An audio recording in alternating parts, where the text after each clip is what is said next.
अपने गार्जियन तो हमारे डॉक्टर नवल किशोर सर जो हमारे गार्जियन हैं और बुज़ुर्ग हमारे हैं, हम सबके बीच में हैं आशीर्वाद देने के लिए। इनसे हम लोगों ने बहुत कुछ अभी सीखा है, बहुत सारी बातें हम लोग को समझने जानने का मौका मिला है। हमारे गार्जियन बीच में है और बहुत सारी चीज़ों को इन्होंने बहुत खूबसूरती से एक्सप्लेन किया है।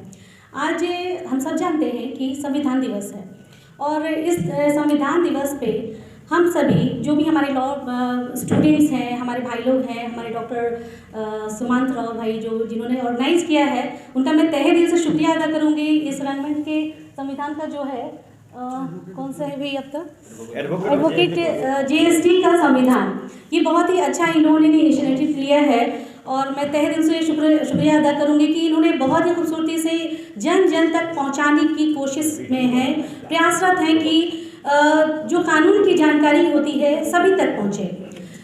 भारत का संविधान जो है ये हम सभी के लिए बहुत ही गौरव की बात है कि हम सभी के बीच में और इसका पालन तहे दिल से सारे भारत के नागरिक करते चले आ रहे हैं। संविधान को समझने की ज़रूरत है क्योंकि संविधान आत्मा है और आत्मा को सिर्फ समझने की ज़रूरत होती है। ये इतना खूबसूरत गुलदस्ता है हमारे भारत देश के लिए, इतना खूबसूरत बागीचा है। इस आंगन में जैसा कि हमारे गार्जियन ने अभी कहा है, इस आंगन में हमारे बहुत सारे खूबसूरत फूल खिले हुए हैं, बस एक अच्छे माली की ज़रूरत है। हर रंग बिरंगे बहुत खूबसूरत फूल खिले हुए हैं। आर्टिकल 14, 15, 16, 17, 18, 19 हम सभी ने पढ़ा है, हमारे लॉ स्टूडेंट, हमारे भाई बहन, हमारी मैम, थोड़ा बहुत हम लोग सब कुछ जानते हैं। जो नए फ्रेशर हैं वो सभी, उसमें बहुत सारी बातें बताई गई है। हम लोग अक्सर कहते हैं कि हमारा फंडामेंटल राइट है, लेकिन कभी हम लोगों ने ये सोचा कि हमारी फंडामेंटल कुछ ड्यूटीज़ भी हैं। अगर हम लोग अधिकार की बात करें तो कर्तव्यों का निर्वहन भी हमें बहुत ही खूबसूरती से हर जगह पे, हर क्षेत्र पे करना चाहिए। चाहे वो छोटे से किसी स्कूल का मामला हो, कॉलेज का मामला हो, इंस्टीट्यूशन का मामला हो, काउंसिल का मामला हो, कोई मामला हो, हमें अपने कर्तव्यों का निर्वहन करना चाहिए। ताली बजाओ भाई। इस कर्तव्यों का निर्वहन करने में युवा वर्ग अपने बुजुर्गों से आशीर्वाद लेकर अगर आगे बढ़े तो मुझे बहुत खुशी होगी। जहाँ तक हमारी मैम ने भी बताया कि 498 का मिसयूज़ होता है, मैं एक्सेप्ट करती हूँ। इनफैक्ट मैं आपको बता दूं कि मैं बहुत सारी अपनी जो भी मेरी क्लाइंट्स हैं, लेडीज़ क्लाइंट हैं, जो भी महिलाएं आती हैं, पुरुष भी आते हैं, मैं सबसे पहले काउंसलिंग करने की कोशिश करती हूँ कि भाई आप अगर ये सोचते हैं कि मैं अपनी पत्नी को तलाक दे के छुटकारा पालूंगा तो ये आपके लिए रास्ता नहीं है, क्योंकि कितनी शादियाँ कीजिएगा आपकी आदत वही रहेगी, पत्नी की भी आदत वही रहेगी। क्यों ना मिल बैठ के हम लोग एक रास्ता निकालें ताकि दोनों का घर बस जाए, दोनों का घर टूटे नहीं। इस रास्ते में अगर हम चलते हैं तो बहुत सारी प्रॉब्लम शॉर्ट आउट होते हैं। तो बहुत सारे घर को मैंने टूटने से बचाने की पूरी कोशिश की और बचाया भी है। कॉन्स्टिट्यूशन हमें बहुत सारी चीज़ें, बहुत रास्ते दिखाते हैं कि आप कैसे कैसे कीजिएगा। आपको खूबसूरती से उसमें धर्म को अपनाने की खूबसूरती है, आपको बोलने का अधिकार है, आप अपनी बात को रख सकते हैं। बाबा साहब भीमराव अम्बेडकर ने जो 2 वर्ष 11 माह और 18 दिन में इस कॉन्स्टिट्यूशन का निर्माण किया, बहुत ही खूबसूरती से किया। बस इसको समझने की ज़रूरत है, आत्मा से समझने की ज़रूरत है, दिल से समझने की ज़रूरत है, पढ़ने की ज़रूरत नहीं है, क्योंकि पढ़ के भूल जाइएगा, समझिएगा तो दिल से हमेशा याद रहेगा। मैं बहुत समय नहीं लूँगी, शाम हो रहा है, सभी को जाना है। बस इसी के साथ मैं सबको धन्यवाद करते हुए, बहुत शुक्रिया आप सभी का कि आप लोगों ने मुझे यहाँ पे एज ए चीफ गेस्ट बुलाया, रिस्पेक्ट दी, सभी का प्यार सम्मान मिला, इसके लिए मैं तहे दिल से बहुत शुक्रिया अदा करती हूँ। सभी को धन्यवाद। अलग प्रश्न है तो बधाई आप सबको और जारी रखिए। हमने सलाह दी है, आगे क्या होगा नहीं कर सकते, कि कुछ दिन के बाद इनके अपने तर्क हैं कि अभी तो हम कोड मेंबरशिप को डेवलप कर रहे हैं और उसमें थोड़ी ड्यूरेबिलिटी हो लोग, तो बाद में हम उसको पेरीफेरी में ले जाएंगे। कोर को क्रिएट कर रहे हैं, कोर ग्रुप क्रिएट कर रहे हैं, और कोर ग्रुप एक ऐसा ग्रुप होता है जो फ्लूइड नहीं होता है, ऐसा नहीं कि आए गए, ऐसा नहीं। तो उसमें ये शायद सहयोग यहाँ करना आसान होता है कम संख्या में, तो ये मैं समझ सकता हूँ। लेकिन धीरे धीरे जब इसका विस्तार करेंगे तो यूनिवर्सिटी में ले जाओ और लोगों से आग्रह करो। कई तरह की सोसाइटीज़ है कॉलेज में, सब मृतप्राय हो गई है, तो उसके सहयोग से करो तो उससे दो फायदा होगा कि जगह भी मिल जाएगी और दूसरा है कि यंगर जनरेशन, लेकिन वो दूसरे स्टेज की बात है। इसलिए हम सहमत हैं कि आगे करेंगे। अभी तत्काल कोड मेंबरशिप को डेवलप कर रहे हैं और उसके बाद इसका फैलाव जो करेंगे, विस्तार करेंगे। तो आई विश कि you succeed, I wish you all the best. आज के दिन बहुत बात करने की जरूरत नहीं, हम अपनी बात कर चुके हैं, लेकिन कुछ बातें तो करनी आवश्यक होगी। संविधान जैसा कहा सुजमनी बहुत अच्छा बोल रहा था, बोल रहे थे, तो मदर लॉ है, इसका तब तक उल्लंघन नहीं होता जब तक कि संविधान को नकारा नहीं जाता। जब तक संविधान फोर्स में है, अमेंडमेंट सोच सकते हैं, लेकिन उस कानून की अवहेलना नहीं हो सकती। आज भी बहुत लोग संविधान और कानून में फ़र्क नहीं जानते, आम कानून में। अब जैसे 2 दिन पहले यूनिवर्सिटी के मामले में मैं किसी टीवी डिबेट में था, 2 दिन पहले न्यूज़ 18 में, तो एक प्रोफेसर साहब बोल रहे थे विश्वविद्यालय के बारे में, संविधान को बदल देंगे। अब मैं क्या उनको कहता, इसमें संविधान और कानून, आम कानून में फर्क है। सुजमनी ने बहुत अच्छी तरह समझा दिया। स्टैट्यूटरी एंड कॉन्स्टिट्यूशनल पोजीशंस में फर्क है, ये वाइस चांसलर लोग नहीं समझ पाता है। कभी एक वाइस चांसलर ने कहा कॉन्स्टिट्यूशनल पोस्ट पर एडेड बत्ती चाहिए, उनको पता ही नहीं वाइस चांसलर कॉन्स्टिट्यूशनल पोस्ट नहीं है। ये सब बात थोड़ा अतिरिक्त बाहर की है, इसीलिए थोड़ा संक्षिप्त करना चाहूँगा। किसी वक्त 2007 में, आप लोग शायद उस समय स्टूडेंट नहीं होंगे, साथ में तो नहीं ना आए थे जी, मेरे सेनेट भाषण में मैंने एक भाषण दिया था, वो रिकॉर्ड किया है, निकाल के देख सकते हो उसको। 2008 के जनवरी का सेनेट पटना ऑन टेप है, जिसके बाद कुलाधिपति ने, ऐसा कहा जाता है, तो कोई रिकॉर्ड में है नहीं, कुलपति को कहा कि इस प्रोफेसर को सस्पेंड कर दिया जाए। ऐसा लगता है, अब वो लिखित तो है नहीं जो मैं कहूँ, एंड मैं अपनी बात करने नहीं आया हूँ। और निर्णय लिया कुलपति ने और कहा गया नहीं तो मैं आपको सैक कर दूंगा।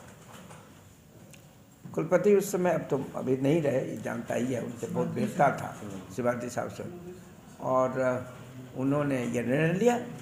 RS गवई थे उस समय, और बाद में उन्होंने एक लंबा पत्र लिखा जो हिंदुस्तान टाइम्स ने छापा, और उसमें उन्होंने कहा कि मैंने कुलाधिपति के कहने से क्या और गलत किया। 45 प्रोफेसर्स राष्ट्रपति के पास चले गए पूरे देश के। ये अलग बात है, मैं वो चर्चा नहीं करना चाहता हूँ, लेकिन 2 बात उसकी चर्चा करूँगा। ये 50 कहाँ से ये मुझसे कहा, अरे संवैधान राज्यपाल, मगर किसने कहा राज्यपाल? राज्यपाल संवैधानिक पद है, चांसलर नहीं है। ये कैसे पता चलेगा? यहाँ के प्रोफेसर वाइस चांसलर को मालूम नहीं। अब यूनिवर्सिटी एक्ट, पहले तो फर्क जानना होगा कि कॉन्स्टिट्यूशन जो मदर लॉ है, प्राइमरी लॉ, बेसिक है, जिसको केवल अमेंड किया जा सकता है, वो भी कॉन्स्टिट्यूशन में दिया है प्रावधान। और जो कानून बनता है स्टैट्यूटरी, जिसको कानूनी कहते हैं, तो उनमें फर्क है। चांसलर का पद कानूनी पद है, एक्ट से डिफाइन होता है। इंस्टीट्यूट बैठे हुए स्टैट्यूटरी बॉडी है, यूनिवर्सिटी स्टैट्यूटरी बॉडी है, कॉन्स्टिट्यूशनल बॉडी नहीं है। और कानून जैसे होता है उसको केवल स्ट्राइक डाउन किया जा सकता है अल्ट्रावायरस ऑफ कॉन्स्टिट्यूशन में, जिसकी चर्चा सुरबंदी ने की। ना थोड़ा सा दोगे, हालांकि उससे बहुत लाभ नहीं होगा, लेकिन फिर तो हम जानेंगे तब तो देखोगे। पटना यूनिवर्सिटी एक्ट और एक्ट में सेक्शन दिया हुआ है,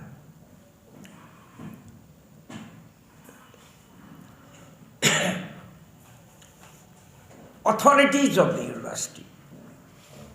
वर्ड यूज हुआ है अथॉरिटीज ऑफ द यूनिवर्सिटी, और ये नेता रहा है वहाँ का।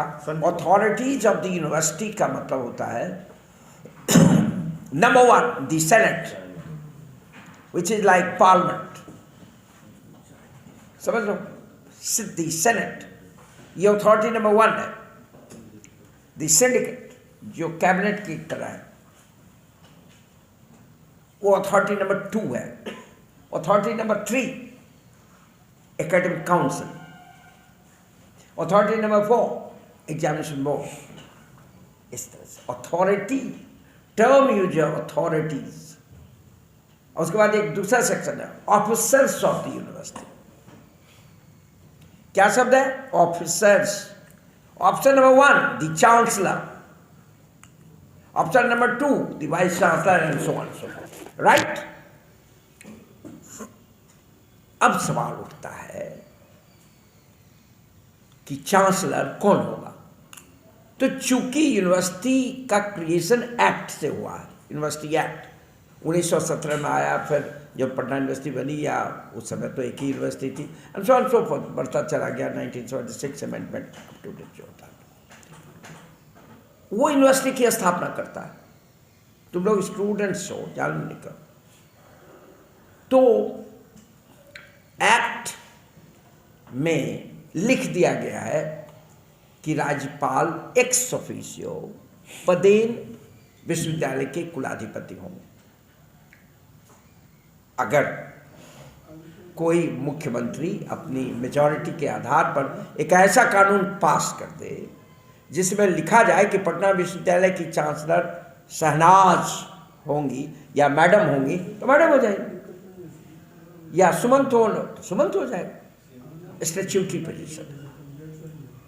तो जब सेनेट में भाषण में दे रहा था, या तुम दे रहे होगे, और जानते हो कि तुम लोग छात्र नेता हो जाओगे, तो सेनेट के मेंबर के रूप में दे रहे हो, पार्लियामेंट के मेंबर के रूप में दे रहे हो। वो लिखा हुआ supreme governing body of the university, जैसे parliament supreme governing body, supreme word use है। तो you are a senator, you are a part of the Senate, therefore you are part of the authority number 1, authority number 1। और जब हम question करते हैं chancellor को, तो चांसलर इज ऑफिसर नंबर 1।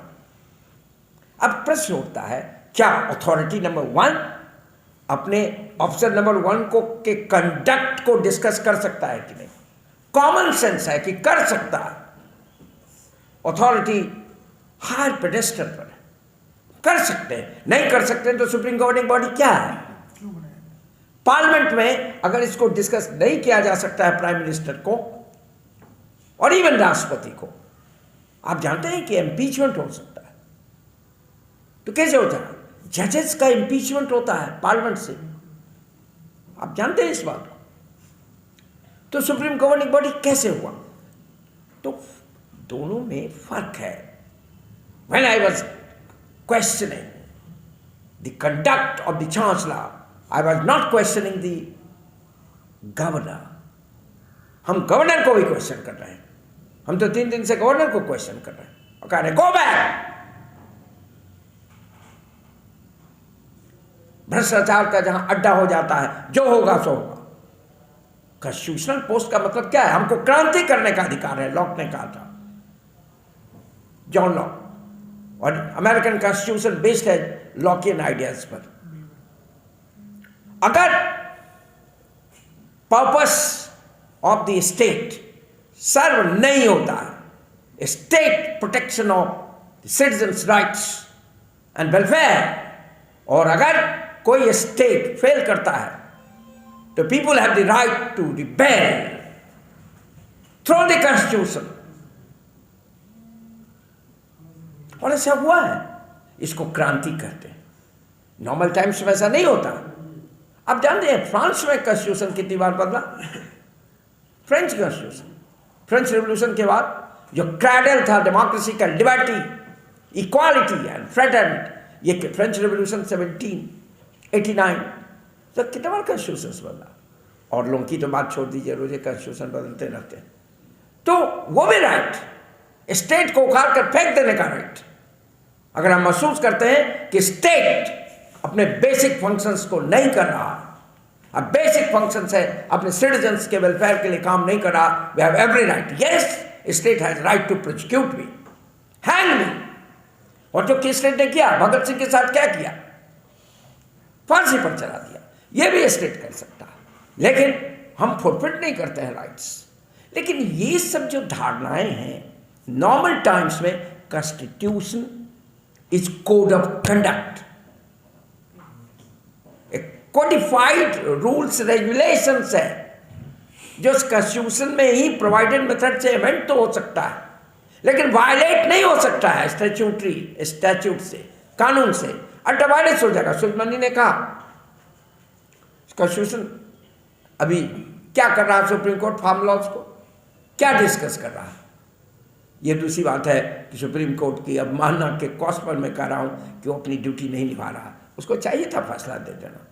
कहीं 370 है क्वेश्चन, सीएए पर रहे सवाल उठता है, तो और क्या कॉन्स्टिट्यूशनल, क्योंकि रिव्यू है, रिव्यू का पावर है जुडिशियरी को। जुडिशियल रिव्यू इतना वाइड रेंजिंग पावर है कि वो एक तरह से जुडिशियरी सुप्रीम हो जाता है प्रैक्टिस।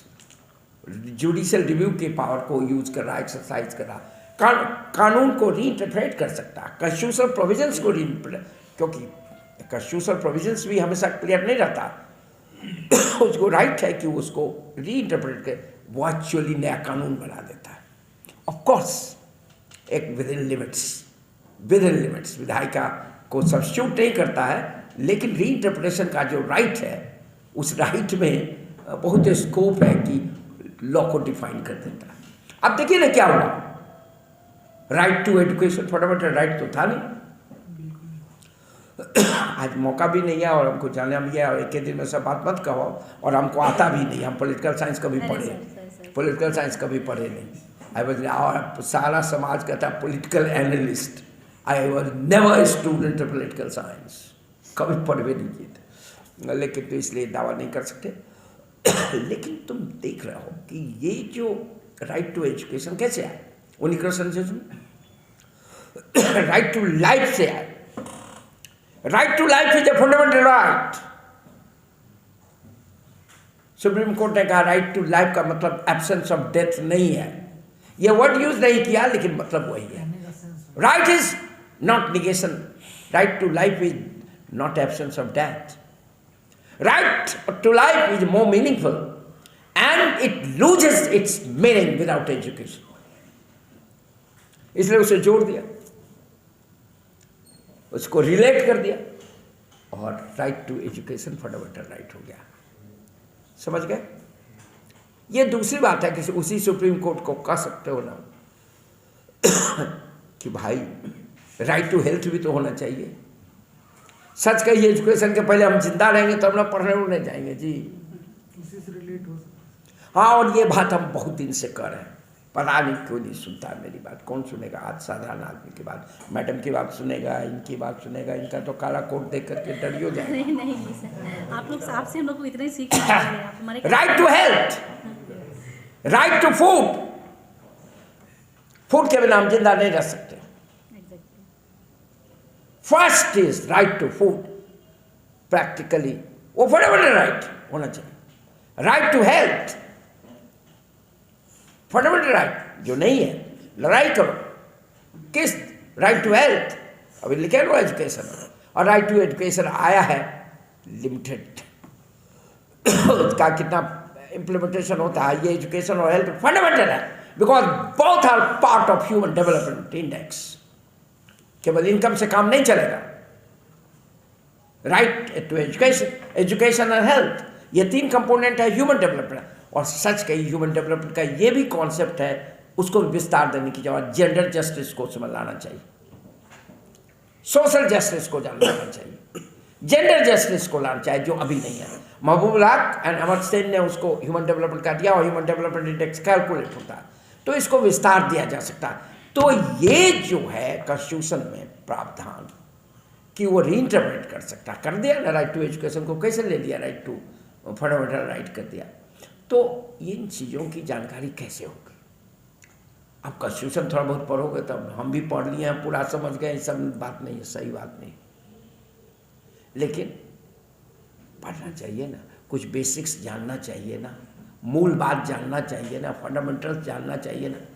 और मेरी राय में कुछ चीज फंडामेंटल है, आत्मा है कॉन्स्टिट्यूशन की, मेरी राय, यू मे और मे नॉट एक्सेप्ट इट।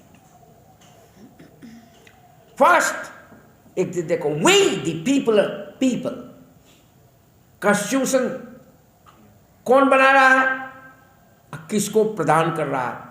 तो we the people, all power belong to the people, people sovereign है, पीपल कॉन्स्टिट्यूशन बनाता है और अपने आप को प्रदान करता है। और जो आदमी बनाता है, जो अपने आप को प्रदान करता है, उसको उठा के फेंक भी सकता है। जिसका क्रिएशन मैंने किया, हमने किया और अपने आप को समर्पित किया, हमको यह भी अधिकार है कि हम उस कॉन्स्टिट्यूशन को रिजेक्ट कर दें। लेकिन रिजेक्ट करने के लिए वैलिड ग्राउंड्स तो होना चाहिए और ताकत तो होनी चाहिए, क्योंकि अगर आपके पास वैलिड ग्राउंड नहीं है तो लेजिटिमेसी नहीं है, डिजायरेबिलिटी नहीं और ताकत नहीं है, तो आप कर ही नहीं सकते। आपको फांसी पर चढ़ा देगा लोग। अब बोल के देखिए, ट्रेजन अगेंस्ट द स्टेट हो जाएगा, देशद्रोह हो जाएगा और आप फांसी पर चढ़ जाइए। तो लेकिन हमको in theory we have the right, we have created, and anything which we create can destroy, throw it out। Amendment तो बहुत छोटी बात है, लेकिन उसके लिए हमारे पास उसका औचित्य होना चाहिए और उससे अधिक हमारे पास ताकत होनी चाहिए। ये दोनों ताकत पीपल ही के पास है, इसीलिए जो कुछ है पीपल है। तो पीपल आर सॉवरेन, ये बात समझने की चाहिए। लोक शक्ति, जयप्रकाश जी का नाम लिए हुए, वो बहुत इस नाम लोक शक्ति का प्रयोग करते थे, तुम्हारा लिखा हुआ राम लोक, इसको पहचानो। एक दिन हम पंचायत पर भाषण दे रहे थे कॉन्स्टिट्यूशन क्लब में कहीं दिल्ली में, तो एक बहुत पुराने एजुकेशन कमिश्नर थे श्रीनिवासन, और ये जो है मणिशंकर अय्यर उस समय मिनिस्टर था पंचायत का। तो कोई बात पर हमने कहा कि भाई बेसिक असम्पशन गलत है, ये अंग्रेजों के कारण हुआ था। All power belong to the centre, belong to the centre. Federation में ओरिजिनली किसके पावर था? सेंट्रलाइज पावर था, और धीरे धीरे डिवोल्यूशन हुआ उसका, devolution of power, functions and resource, finances. धीरे धीरे देखोगे 1919 एक्ट, 1935 एक्ट जिस पर बेस्ड है इंडियन कॉन्स्टिट्यूशन, लार्जली डिवॉल्व किया है। इसके पीछे मान्यता क्या है? सब पावर ऊपर वाले का।